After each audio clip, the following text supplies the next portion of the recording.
ओम नमो भगवते वासुदेवाय नमः। आप सभी को पाप मोचनी एकादशी की हार्दिक शुभकामनाएं। इस साल पाप मोचनी एकादशी 5 अप्रैल को पड़ रही है। आप सभी को इस एकादशी की बहुत बहुत शुभकामनाएं और भगवान विष्णु की कृपा आप पर हमेशा बनी रहे। कथा शुरू करते हैं।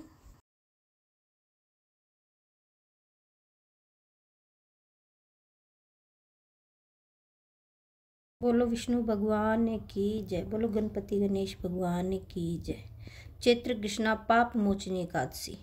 युधिष्ठिर बोले, हे कृष्ण, चैत्र कृष्ण पक्ष की एकादशी का क्या नाम है, उसकी क्या विधि है और क्या फल है। श्री कृष्ण बोले, हे राजेंद्र, मैं पाप मोचनी एकादशी सुनो।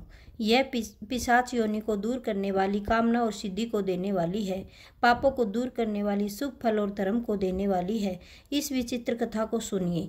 प्राचीन समय में वसंत ऋतु में कुबेर का चैत्रथ नाम का वन फूलों से शोभित था। वहाँ गंधर्वों की कन्या किन्नरों के साथ विहार करती थी। इंद्र आदि देवता भी वहाँ क्रीड़ा करते थे। चैत्रथ वन में सुंदर कोई दूसरा वन नहीं था। उस वन में मुनि लोग तपस्या करते थे। वहाँ मेधावी नाम के मुनि भी निवास करते थे। वहाँ अप्सराओं ने मुनि को मोहित करने का प्रयत्न किया। मंजू घोषा नाम की अप्सरा प्रयत्न सोचने लगी। मंजू घोषा कामदेव की सेना की तरह थी। मेधावी ऋषि को देखकर वह भी कामदेव से पीड़ित हो गई और यौवन के सुंदर शरीर वाले श्वेत यज्ञोपवीत धारण किए हुए मेधावी ऋषि भी दूसरे कामदेव की तरह शोभित हो रहे थे। मंजू घोषा मुनीश्वरों को देखकर दूर खड़ी हो गई। कामदेव के वश होकर मंद स्वर में गान करने लगी। उसकी चूड़ी करधनी और नुपुरों की झनकार से वन गूंजने लगा। हाव भाव सहित गाती हुई अप्सरा को देखकर मुनीश्वर भी कामदेव की सेना के वशीभूत हो गए। मंजू घोषा आकर मुनि से लिपट गई। उसके सुंदर शरीर को देखकर वह मुनीश्वर भी उसके साथ वन में रमण करने लगे। मेधावी मुनि शिव तत्व को भूलकर कामदेव के वशीभूत हो गए। रमण करने में कामी मुनि को दिशा और दिन रात का ध्यान नहीं रहा। मुनीश्वर को भोग विलास में बहुत समय बीत गया।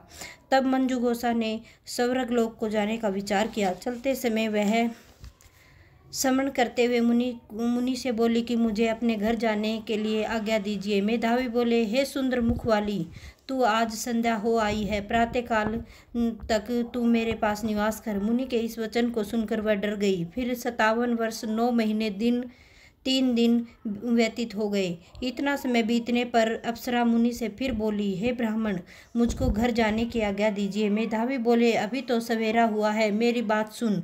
जब तक मैं संध्या करूं तब तक तू यहाँ ठहर।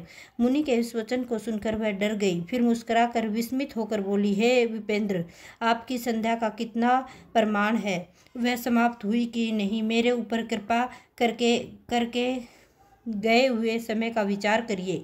अप्सरा के इस वाक्य को सुनकर मुनि को बड़ा आश्चर्य हुआ। ब्राह्मण ने हृदय में ध्यान करके समय का अनुमान लिया और बोले, हे सुंदरी, तेरे साथ 57 वर्ष बीत गए हैं। तप को बिगाड़ने वाली अप्सरा को काल के समान देखकर क्रोध से मुनि के होठ कांपने लगे और बोले कि तू पिशाचनी हो जा। हे पापिन, तुझको धिक्कार है। मुनि के शाप से दुग्ध सुंदर बरकटी वाली अप्सरा नम्र होकर मुनि से प्रार्थना करने लगी, हे विप्र, आपके साथ मुझको बहुत से वर्ष बीत गए हैं। इस कारण से हे स्वामिन, मेरे ऊपर कृपा करके करिए। मुनि बोले, हे भद्रे, मैं क्या करूं? तूने मेरा बड़ा भारी तप नष्ट कर दिया है। तथापि मैं तुझको शाप दूर होने का उपाय बताता हूँ, तू उसे सुन। चैत्र कृष्ण पक्ष में सब पापों को नाश करने वाली पाप मोचनी नाम की शुभ एकादशी होती है।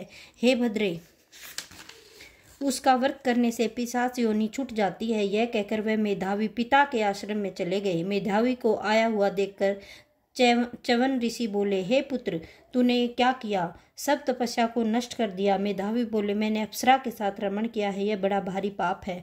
अब प्रायश्चित बतलाइए जिससे पाप दूर हो जाए।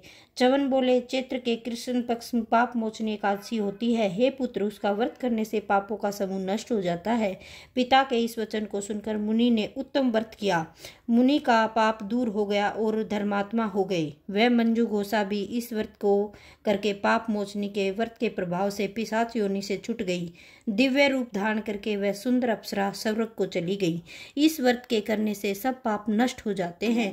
बोलो विष्णु भगवान की जय, बोलो एकादशी माता की जय।